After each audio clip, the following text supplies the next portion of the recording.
professor Cenas aqui para mais uma aula de empreendedorismo, tá certo? Forte abraço para vocês, como é que vocês estão no dia de hoje? Semana maravilhosa para a gente, mais uma semana de aula. E qual o assunto que nós vamos tratar no ano? Olha só, hoje, especificamente hoje, nós vamos trabalhar um assunto super bacana, mas eu vou me adentrar numa outra disciplina para a gente poder falar nisso. Por isso, eu peço desculpa à professora Tatiana, mas nós vamos falar um pouquinho também de história. Como nós estamos trabalhando a questão do autoconhecimento, da inteligência emocional, então nada melhor do que tratar de um assunto que se chama o Museu da Pessoa, tá certo? Então lá em Cenas da Vida, vocês vão encontrar um assunto falando do Museu da Pessoa, certo? O Museu da Pessoa é um museu virtual, muito bacana, tá certo? Já existe já há muito tempo. E a ideia do Museu da Pessoa é o seguinte, mas antes de eu falar do Museu da Pessoa, nós vamos ter que falar um pouquinho da história. Bom, todos vocês sabem que a história ela é contada de diversas formas. Por muitos anos, a história foi contada apenas por grandes reis, grandes fatos ou documentos históricos, né? Ao longo dos anos, os historiadores eles vêm trabalhando e criando novas narrativas históricas. Então, hoje, a história ela não é contada apenas por grandes feitos, tá bom? Grandes reis, não. Também é o que nós chamamos de história vindo de baixo. Essa história vindo de baixo é a história da população em geral. Por quê? Porque os historiadores, agora no século XXI, acreditam, meados do século XX e XXI, acreditam que tudo é história, tudo se faz história. Então eu vou dar um exemplo muito bacana aqui para vocês. Na independência do Brasil, a narrativa que nós temos na independência é o quê? É um cavalo muito bonito, Dom Pedro, lixando a sua espada e aclamando a independência do Brasil de Portugal. Só que quando a gente vê a narrativa, vê o quadro, tá bom? A gente imagina que todo mundo, o povo, a população brasileira daquela época, ela estava ciente do que estava acontecendo. Só que a narrativa real, isso não é verdade. Muitos historiadores, por exemplo, aclamam que Dom Pedro ele não estava num cavalo branco, não, ele estava num cavalo muito simples, não era nem tão bonito assim. Então a ideia, como foi que foi descoberto, tá bom? Ou foi discutido esse tipo de narrativa? Graças à história vindo de baixo, ouvindo as pessoas. Quer dizer, hoje a história ela não é contada apenas no que está escrito. Também nós temos história memória, história oral. Então tudo se faz história, tá certo? E por que, professor, o senhor está falando isso? Geralmente essa questão de história, função do historiador, vocês devem ter aprendido no sexto ano. No sexto ano vocês têm uma disciplina básica artística, tenho certeza, que a professora Tatiana passou com grande responsabilidade para vocês, porque é uma ótima professora, não é? Então, olha só, pessoal, mas a ideia é trazer para vocês a questão da empatia, do altruísmo, certo? De se colocar no lugar da pessoa, tá bom? Então, por isso que nós vamos estar retratando a aula de hoje, falando sobre o Museu da Pessoa, tá bom? Então, vamos lá, vamos entender o Museu da Pessoa. Então, o Museu da Pessoa, como eu estava dizendo, ele é um museu virtual, onde que qualquer pessoa pode ir lá, e lá essa pessoa ela vai descrever a tua história de vida, vai levar fotos ou documentos para ser digitalizado, e a história dessa pessoa vai estar lá, registrada virtualmente para qualquer pessoa poder acessar.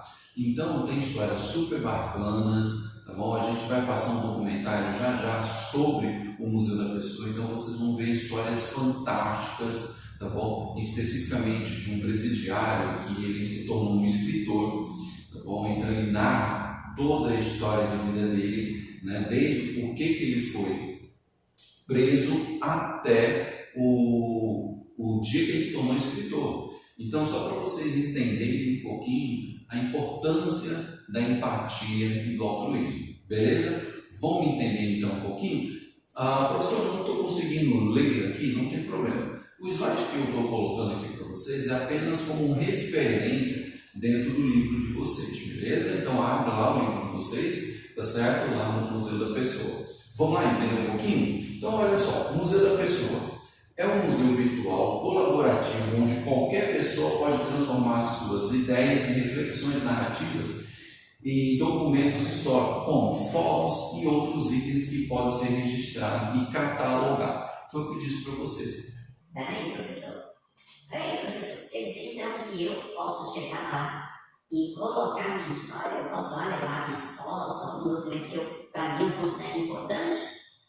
Sim, você pode fazer isso aí. A ideia do Museu da Pessoa é justamente isso. É ouvir uma história, né, vinda de baixo, vinda da grande massa da população. Tá bom? Nós temos a pirâmide da sociedade, aqui está a elite e aqui está a classe popular. Então, a ideia é ouvir essa classe popular aqui, tá bom?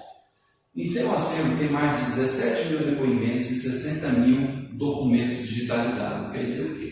17 mil pessoas já deixaram seu depoimento. Então, nós lá temos depoimentos de morador de rua, nós temos pessoas da terceira idade que querem contar sua história, né? Tem uma história, acho que é de um polonês, vocês vão ver, né? Muito bacana, ele contando a história de amor dele, muito legal. Então, e documentos, esses documentos, eles estão entrelaçados entre documentos, fotos, tá certo? Tudo digitalizado. E esse museu da pessoa, ele pode ser visitado por qualquer pessoa, virtualmente. Tá certo, pessoal? E como eu estava dizendo para vocês, a ideia do Museu da Pessoa é trabalhar o quê? É trabalhar a empatia, você conhecer a história da outra pessoa, isso na nossa disciplina, tá bom, pessoal? Então, a ideia que eu estou trazendo e o livro está abordando a questão do Museu da Pessoa é justamente você entender a questão do altruísmo e da empatia, conhecer a história da outra pessoa, beleza? Olha só, pessoal, antes da gente continuar, nós vamos fazer o seguinte, nós vamos ver o documentário, é muito curto, vocês vão gostar do documentário sobre o Museu da Pessoa. Em vez de eu ficar falando o que é, eu prefiro mostrar para vocês. Então, já já nós vamos voltar com a nossa aula, roda aí o documentário para vocês. Já já a gente volta.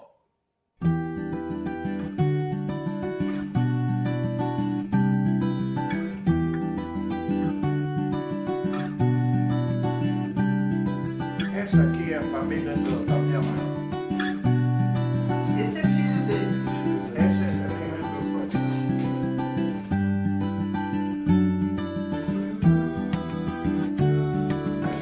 É porque as pessoas mudaram muito de jeito, sabe?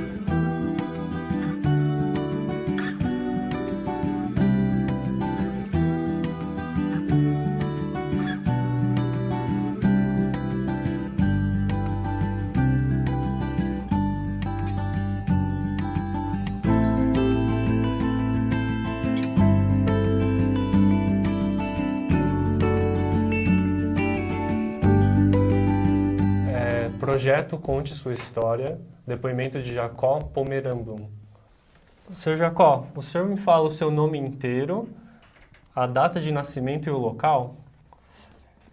Meu nome em português, Jacó Pomerantz Blum. Nasci na Polônia, dia 12 de 14 de 1900, nasci em 1914. Eu conheci, vou te mostrar a foto para você ter ideia. E convidei ela para sair. Saímos e perguntei se ela queria namorar comigo. Ela disse não. Depois fiquei sabendo. Ela tinha namorado um rapaz 2 anos. Naquela época que eu convidei ela para sair, ela tinha 20 anos. Ela namorou um rapaz de 18 aos 20 anos. E eu convidei ela numa época ruim. Numa época que ela tinha levado um pontapé. Então, tanto um homem como uma mulher, quando levam um pontapé, não está em boa... Bom, mas acontece, eu sabia que ela saía todo sábado, praticamente, e eu ficava com ciúmes. Mas cada vez, como se diz, os ciúmes ficou um pouquinho menos. E assim passaram os anos. Passaram 10 anos. E vocês vão pensar que eu não saía com garotas? Saía com garotas que gostavam louco para casar comigo. Só que não grudava. Não. E um dia, assim por acaso, encontro ela na rua e digo, Helena, onde você vai? Ah, eu estou estudando inglês agora, vou na cultura inglesa. Você não quer me acompanhar? Foi a minha desgraça. E comecei a acompanhar, larguei os amigos, larguei o póquer, larguei a corrida de cavalo, ela dá risada. E começamos a namorar. 2 anos depois, eu tinha 38 anos, aí casamos. Essa ideia de ouvir o outro é um valor muito importante, porque muitas vezes a gente está no trem, por exemplo, e você não sabe a história da pessoa que está do seu lado. E às vezes essa pessoa do seu lado tem uma história incrível. Ouvir a história, ler a história de alguém, te faz pensar tanto no indivíduo, né, em você, quanto na humanidade mesmo. Né? Eu acho que é uma forma de... eu sempre digo que é um encontro de humanos, né? Do que a gente tem de mais humano. Cada pessoa é uma obra de arte. A sua história tem uma valorização do indivíduo ao extremo. Eu acho que é essa que está a riqueza. Por que você não pode estar dentro de um museu, a sua história? A gente faz tanto museu nesse mundo, como a gente não faz um museu que possa guardar a alma das pessoas? Um museu de verdadeiro conhecimento sobre o que é e constitui cada um de nós. Cada vez que eu entro para contar uma história, né, para ouvir uma história, para fazer um depoimento, eu saio modificada daquele depoimento. Né? Eu acho que eu aprendo alguma coisa e eu acho que é muito enriquecedor. O papel do Museu da Pessoa, além de disseminar uma cultura popular e o valor dessa cultura popular, é contribuir para diminuir um pouco a intolerância e essas desigualdades, né, digo, sociais, no sentido de respeito à cultura do outro.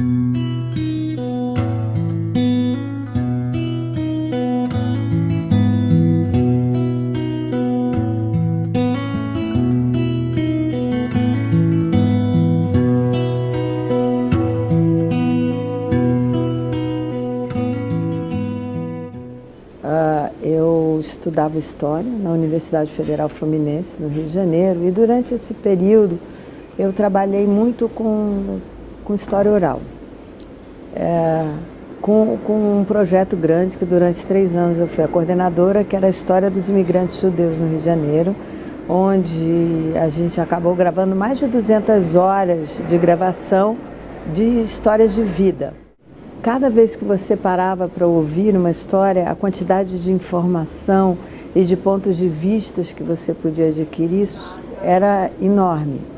Então, era uma fonte preciosa.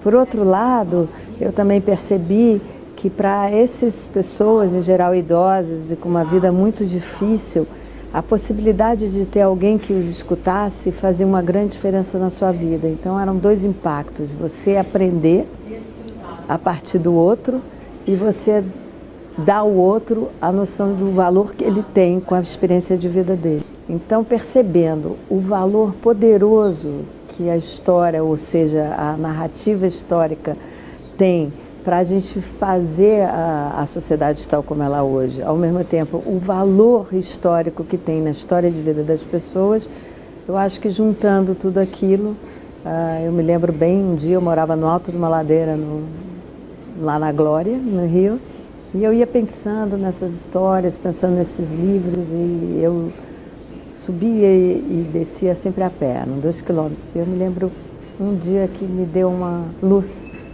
Eu falei, nossa, mas isso tem tanto valor, a gente faz tanto museu nesse mundo. Como a gente não faz um museu que possa guardar a alma das pessoas? Um museu de verdadeiro conhecimento sobre o que é e constitui cada um de nós. A gente devia ter um museu da pessoa. Então foi assim. Acho um privilégio fazer parte dessa ideia, porque é uma ideia aparentemente banal, museu da pessoa. Todos os museus são das pessoas. Quando você vê objetos e obras de arte, são feitas por pessoas. Mas essas obras de arte, esses objetos que a gente está acostumado a ver nos museus tradicionais, eles contam muito pouco daquela pessoa que fez. Então eu acho que o desafio reside assim, você vê uma obra de arte, é que cada pessoa é uma obra de arte. A sua história tem uma valorização do indivíduo ao extremo. Eu acho que é essa que está a riqueza. Por que você não pode estar dentro de um museu a sua história? E isso está dentro da concepção, de uma concepção nova de museologia, que os museus têm que contar as nossas histórias, as nossas próprias histórias estão lá, não dos grandes heróis, dos grandes nomes, dos grandes objetos.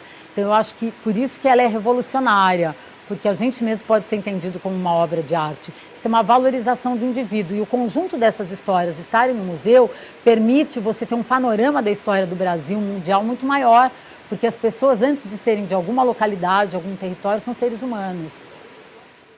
No início, você dizer que ia fazer um museu onde toda e qualquer pessoa podia contar a sua história era uma coisa tão esquisita. Mesmo os jornalistas naquela época, os gestores de cultura, as empresas, todo mundo dizia, mas quem vai ter interesse em ouvir a história de pessoas comuns? O que essas pessoas fizeram? Então a ideia de que cada um de nós tem uma história, que isso tem um grande valor e é interessante, era muito estranho. Hoje, 20 anos passados, nasceu a internet, o Facebook, o Orkut, os blogs. É quase como se a gente tivesse percebido isso antes disso acontecer em termos de tecnologia. Eu acho assim, houve uma inversão total, porque hoje todas as pessoas se sentem, vamos chamar, poderosas e produzem comentários, conteúdos, blogs, páginas. Então isso explodiu. Então aquela ideia que era tão esquisita ficou quase óbvia, virou assim, vamos chamar, carne de vaca, arroz de festa. Então mudou bastante a percepção de que as pessoas são produtoras de conteúdo, que as pessoas podem participar. Eu acho que isso foi uma revolução muito grande que aconteceu nesses 20 anos. Aqui no Museu da Pessoa, a pessoa pode contar a sua história, tanto pelo portal ou no programa Conte Sua História, que consiste no estúdio aberto, que fica aqui na nossa sede. As entrevistas acontecem toda quinta-feira, no período da manhã ou da tarde, e qualquer pessoa da população pode se inscrever para vir contar a sua história. Ela será recebida, ela pode trazer as histórias, as fotografias que resumem a história de vida dela, é feito um cadastro assim que ela chega com os dados dela, com os dados das imagens que ela trouxe, e aí ela entra no estúdio para dar esse depoimento que é feito, que a entrevista é conduzida por uma pessoa especializada na metodologia. Quando a pessoa sai do estúdio, ela ganha uma cópia do depoimento dela, um diploma de participação no programa, dizendo que ela agora faz parte do Museu da Pessoa, e ela tem as fotos dela devolvidas, que são escaneadas ao longo da entrevista. Porque a história da gente é um novelo de lã. Puxou o fio, achou o começo, o resto vem sozinho. Eu estou me sentindo importante quando eu percebo que eu estou participando do acervo de um museu. Meu Deus, eu acho que é o máximo que eu poderia desejar nessa altura da minha vida. O museu era um espaço, que se vai visitar, ver quadros, ver fotografias, estatuetas, mas nunca assim a pessoa falar de si mesma. Na hora que eu comecei a falar, jamais eu podia imaginar que eu fosse me recordar de coisas tão antigas. No decorrer da conversa, do depoimento, eu me senti tão no passado que até cheiro de plantas eu senti, sabe, sabores de comida. Agora eu acho que um dia que eu morrer, eu lá de cima vou ver alguém apertando a tecla, eu vou me ver aqui embaixo alguém consultando, sabendo quem foi o Gilmar. A nossa causa ela é uma causa difícil de ser compreendida, né? Hoje, nosso slogan, uma história pode mudar seu jeito de ver o mundo, ou seja, é a valorização dessas histórias, dessa memória nacional. Existe uma dificuldade de entender o que é um museu virtual, o trabalho de um museu virtual, porque além de ser um museu virtual, nós temos algumas linhas de ações e também projetos que acontecem tanto dentro e fora do museu, acontecem pelo Brasil inteiro. E por ser um trabalho complexo e pioneiro, existe uma certa dificuldade de entendimento. Quando você fala, eu vou ao museu, sempre tem aquela necessidade da visita física. Então, eu vou pegar um ônibus e ir até o museu e ver aquele lugar grande, sabe? Aquele monumento, a memória. Então, você fala para as pessoas, você pode entrar na internet e tudo aquilo que você poderia ver no museu, você pode ver da sua casa em qualquer lugar do mundo, ao mesmo tempo em que é uma vantagem, acaba sendo uma desvantagem, porque muitas pessoas passam a ver o museu como um hot site como qualquer outro, sabe? Eu posso entrar no site da Folha, eu posso entrar no site do museu. Eu acho que assim, o museu precisa investir muito na comunicação, né? Eu acho que durante esse tempo todo, a gente conseguiu, durante muito tempo, a gente conseguiu espaço na mídia, a Karen deu várias entrevistas, mas eu acho que tem uma coisa ainda de comunicar um pouco melhor a causa mesmo. Eu acho que é uma outra dificuldade nossa, né,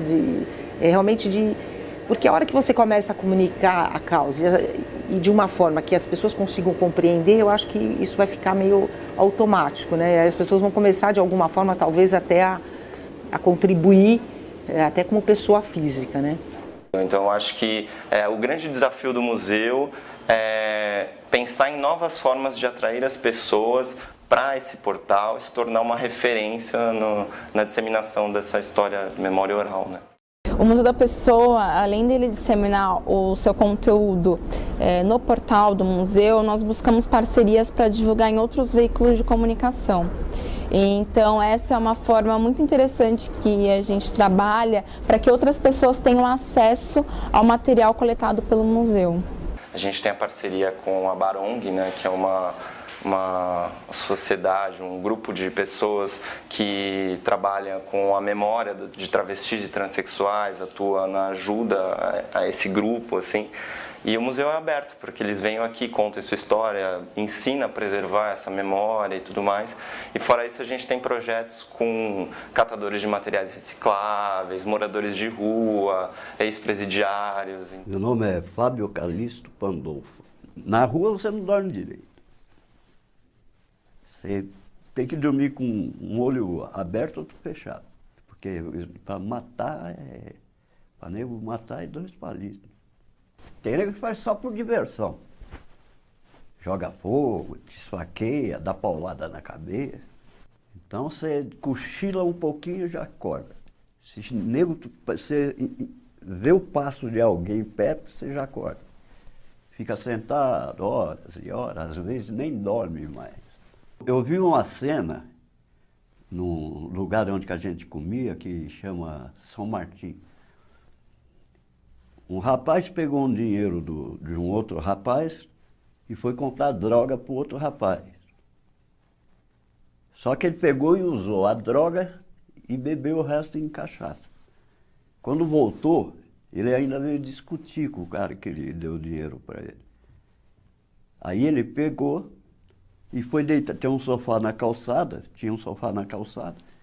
e deitou e dormiu. Esse outro cara que deu o dinheiro para ele, pegou um paralelepípedo, sei lá, é uma pedra. Subiu em cima do viaduto e soltou na cabeça dele. Ele desmaiou, mas o cara não ficou feliz, pegou 2 litros de Coca-Cola, foi no posto de gasolina, pôs a gasolina, chegou lá e jogou tudo em cima do cara e no sofá. Jogou fogo. Essa cidade, nessa loucura aqui que é a nossa vida, então a gente se distancia muito, né, desse quem eu sou mesmo, o que eu estou fazendo aqui mesmo. Então tem muito isso, ao ouvir a história, ler a história de alguém, te faz pensar tanto no indivíduo, né, em você, quanto na humanidade mesmo, né? Eu acho que é uma forma de, eu sempre digo que é um encontro de humanos, né, do que a gente tem de mais humano. o nosso e o da pessoa que está sendo entrevistada. Então, isso é muito difícil, né? Mas quando você está ouvindo alguém, você está entrevistando, isso, nossa, parece de uma forma tão assim, imediata, né? Você entra em sintonia ali, putz, a coisa abre, né? É assim, são tantas histórias, então assim, a gente tem depoimentos que marcam a gente muito, né? Eu acho que assim, e eu costumo brincar que cada vez que eu entro para contar uma história, né, para ouvir uma história, para fazer um depoimento, eu saio modificada daquele depoimento, né? Eu acho que eu aprendo alguma coisa e eu acho que é muito enriquecedor, né? Eu acho que a coisa mais legal que a gente faz aqui é fazer depoimento, com certeza. Tem um depoente que chama Luiz Mendes, e que ele foi preso, ficou preso durante acho que cerca de 20 anos, assim, e ele era extremamente revoltado e tal com a sociedade, ele não tinha tido acesso à educação e nada, e na cadeia ele ficou numa solitária durante muitos e muitos anos, e aí ele aprendeu a ler e aprendeu a paixão pelos livros, assim, pela literatura através da privada. Ficava sem água. E aí eu me conversava com o cara que estava na cela forte em frente e eu lá, que também limpava a privada. Então pelo cano da privada a gente se intercomunicava. Aí o cara começou a contar a história. E aí o cara tinha lido muitos livros. E aí ele me conta o primeiro livro, que é assim que me interessou na minha vida, chama Os Miseráveis, né, do Victor Hugo. É um livro grossão, assim, tem 600 e cacetada, né, folha. E o cara me contou e assim em várias semanas. Assim, tipo assim, ele começava a contar, daí acendia a luz, o guarda vinha com a contagem, a gente escondia e ficava de quebrado. Apagava a luz, ele começava a contar, e assim, à noite, para nós dormir de dia. Legal. Porque liberdade, para mim, que vivi 31 anos e 10 meses preso, é diferente do conceito que as pessoas têm de liberdade aqui fora. Porque eu aprendi liberdade como expansão de mim, o desenvolvimento da minha pessoa com relação ao mundo. Né? Por exemplo, liberdade para mim é ter o meu livro aqui, esse livro aqui, traduzido para o russo. Né? Então, agora foram publicados 50 mil volumes lá. Quer dizer, eu não sei quantas mil pessoas vão ler meu livro, mas é uma puta liberdade, porque esse livro foi escrito dentro de uma cadeia, dentro de uma cela isolada dentro de uma cadeia. Né? E essa é a minha liberdade, estou chegando lá. As pessoas que conhecem literatura hoje reconhecem que eu sou capaz de escrever. Né, porque me colocam como finalista de um concurso de literatura que é o maior do Brasil. Quer dizer, isso para mim é liberdade. Então é muito bom você pessoalmente olhar e falar, puxa, eu tive, acho que a bênção, né, de ter tido a ideia. A gente tem a ideia, mas eu acho que a gente recebe, não necessariamente de uma entidade, de alguma maneira o universo conspira e fala, vou passar essa ideia para essa pessoa. E eu acho que eu tive duas bênçãos, uma de poder concretizar a ideia e a outra de ter tido a energia de juntar pessoa, de acreditar e de me dedicar profundamente para que isso se tornasse realidade. Eu tenho orgulho disso, eu tenho agradecimento, eu tenho um reconhecimento, não assim, eu sou incrível, mas um reconhecimento pelo mundo, assim. Eu procuro hoje, que eu já estou um pouco mais velha, agradecer muito ao universo, a falar, puxa, a ideia tinha sentido mesmo.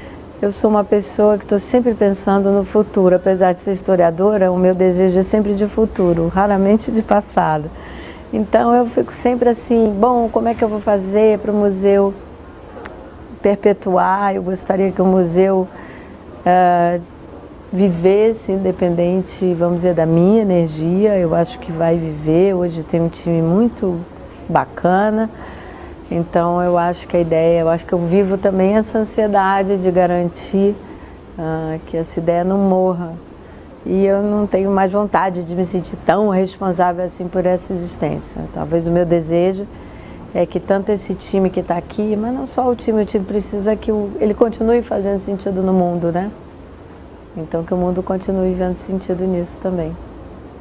Qual a importância que tu achou de ter contado a tua história aqui? Para mim foi de suma importância, porque eu precisava falar isso, eu não podia morrer sem deixar isso aí para as pessoas. Como tu conheceu o Museu da Pessoa? Museu da Pessoa através da televisão, uma reportagem, acho que foi do domingo de manhã, tem Antena Paulista, acho que foi através dele que eu conheci. Porque eu sou rato de museu, é um museu, eu estou envolvido.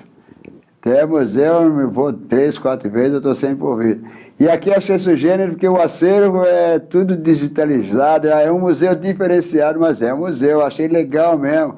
Porque você está acostumado a ver aquele acervo. Tem o acervo, mas ele é virtual, né? Achei legal mesmo, está de parabéns, é uma boa ideia. Se eu fiquei emocionado? Em algum momento contando alguma história, relembrando? Não, nessa idade a gente não se emociona mais. A última pergunta é: como foi contar a sua história? Como? Como foi contar a sua história hoje pra gente? Gostei. Gostei porque não tenho ninguém para falar. Quando encontro alguém para falar, eu... Não. Foi ótimo, não é que foi bom, foi ótimo.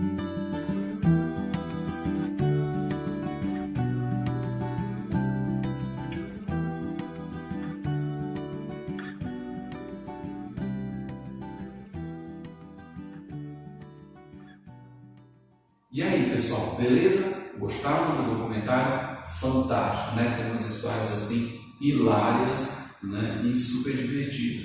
Mas a importância desse documentário, que vocês terem assistido, é justamente para vocês entenderem o outro lado da pessoa, tá bom? Nós estamos vivendo num momento onde que o altruísmo e a empatia são dois fatores assim importantíssimos para a sociedade. A gente se colocar no lugar do outro, e você vê aí tanta gente ajudando milhares de pessoas, certo? Essa é a ideia. Bom, agora que vocês assistiram o documentário, vocês vão fazer essa página aqui, vocês vão partilhar e refletir. Vocês vão responder essas questões aqui, são 3 questões, justamente para vocês entenderem um pouquinho, refletir sobre o que vocês entenderam da nossa aula de hoje. A nossa aula de hoje é um pouquinho mais curta, tá bom? Eu deixei esse documentário justamente para ele poder falar mais por nós, para a gente poder entender melhor a aula de hoje, tá certo? Vamos lá dar continuidade então?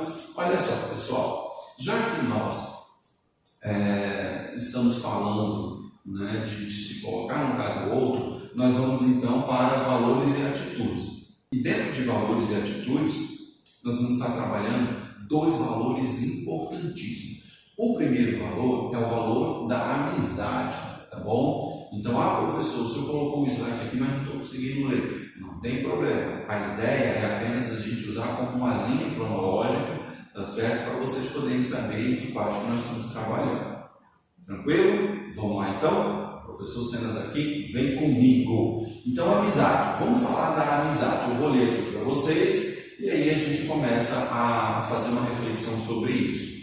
Então, olha só, a amizade é um relacionamento interpessoal em que há afetos mútuos, né? Lealdade, é um sentimento de proteção e confiança. Quer dizer, a amizade traz isso, né? E aí, como é que vocês estão com a amizade? Beleza? Porque tem umas amizades assim super bacanas que vem de muitos anos, tá bom? Continuando, o ser humano é social, precisa construir amizades para ter com quem dividir suas alegrias e angústias. Precisa dessa troca para se desenvolver. Quer dizer, isso que eu estou trazendo para vocês são dados científicos, tá bom? Relacionados à amizade. Então, realmente, eu preciso disso aqui. Eu preciso dividir as minhas alegrias, as minhas angústias. Eu estou aqui agora dividindo a minha alegria, mesmo não sendo presencial, mas eu estou dando essa aula aqui para vocês, muito da hora, vamos bater no baixo.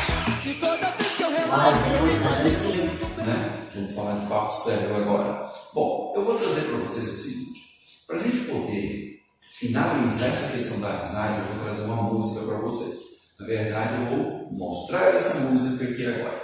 É uma música que se chama Canção da América. Ela foi muito popular, tá bom? Na década de 80, e 70. E eu vou trazer para vocês, para a gente poder refletir sobre essa música, porque ela fala sobre a amizade. Bom, tem um trecho no livro de vocês, tá certo? Mas eu vou trazer ela na íntegra aqui, para quem não conhece, passar a conhecer. Então, roda aí e vamos ouvir a música.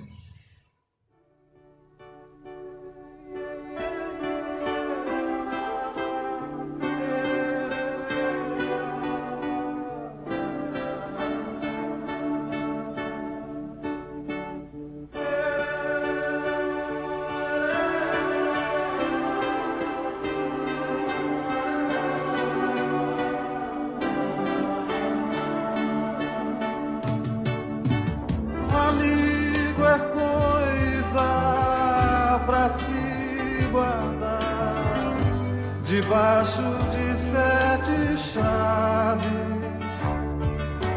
dentro do coração. Assim falava a canção e na América ouvi, mas quem cantava chorou ao ver seu amigo partir. Mas quem ficou no pensamento voou com seu canto que o outro lembrou.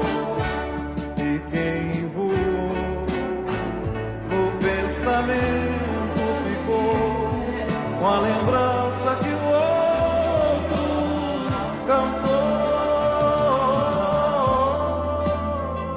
Amigo é coisa pra se guardar no lado esquerdo do peito, mesmo que o tempo e a distância digam não. Mesmo esquecendo a canção, o que importa é ouvir a voz que vem do coração. Pois seja o que vier, venha o que vier, qualquer dia, amigo, eu volto a te encontrar. Qualquer dia, amigo, a gente vai se encontrar.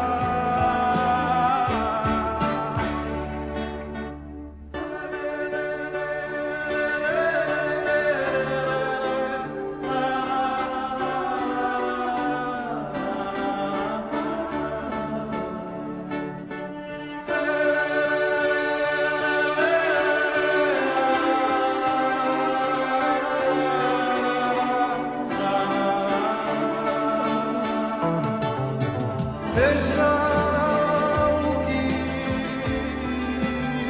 vier, venha o que vier,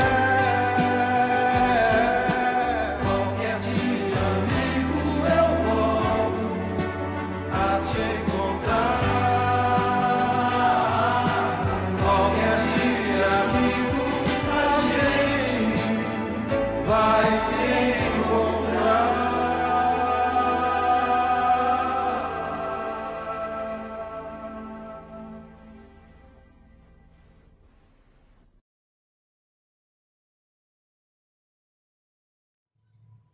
E aí, pessoal, assistiram?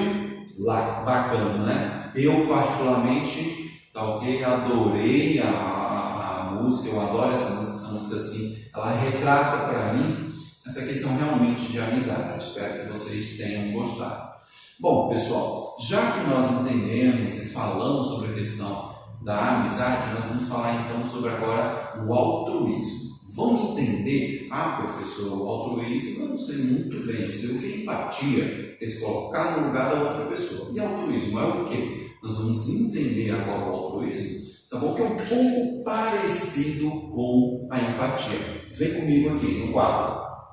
Altruísmo. Altruísmo é a capacidade de se preocupar com o outro, de se dedicar a ele e a disposição de ajudá-lo, muitas vezes colocando em segundo plano os próprios interesses. Esse conceito pode ser considerado o oposto do egoísmo. Então, bom, entenderam? Então vamos matar aqui uma ideia. Então já sabemos que o altruísmo é o oposto do egoísmo, beleza? Mas no que o altruísmo se considera? Ele se considera, pessoal, a capacidade de realmente se preocupar com o outro, mas a ponto de você se colocar em segundo plano. O altruísmo, você se preocupa, você ajuda, só que muitas vezes você prefere ajudar aquela pessoa, realizar, tá bom, certas situações com o outro, do que você está se ajudando. Ou, por exemplo, você tem um plano que você está pensando em você, só que você está com altruísmo. Às vezes você deixa esse plano para ajudar algumas pessoas. Olha só, a família de vocês tem muito altruísmo com vocês. Tenho certeza aí que tem muitas famílias aqui que estão assistindo essa aula. Então, olha só, o pai, a mãe, o tio e a tia tem muito altruísmo. Quando vocês nasceram, hoje eles dedicam a vida deles para vocês. Em muitos casos, desde quando vocês nasceram, eles colocam vocês em primeiro plano e eles sempre em segundo plano. Isso que a família está fazendo com vocês é altruísmo. Beleza? Entenderam direitinho o conceito dessas duas palavras, desses dois valores? Olha só, vamos fazer uma atividade muito leve, tá certo? E não muito extensa. O que eu quero de vocês? Primeiro, partilhar e refletir, a página 29. Essa página 29 vai trazer aquelas 3 questões muito importantes para vocês trabalharem o Museu da Pessoa. Beleza? Então vocês vão lá refletir, vão responder, lembrando, respostas pessoais, vocês vão fazer uma reflexão sobre essas questões e vão responder com as palavras de vocês, com o pensamento de vocês. Segunda atividade, o que eu quero? Valores e atitudes. Nós trabalhamos com 2 palavras, amizade e altruísmo, não foi? Beleza, só que agora vocês têm lá, tanto na página 30 que fala sobre amizade, como na 31 que fala sobre altruísmo, vocês têm questões para falar sobre amizade e sobre altruísmo. Então são 2 questões, uma para cada valor. Eu quero que vocês respondam, beleza? Pessoal, primeiro lembrando, todas as minhas atividades são enviadas para onde?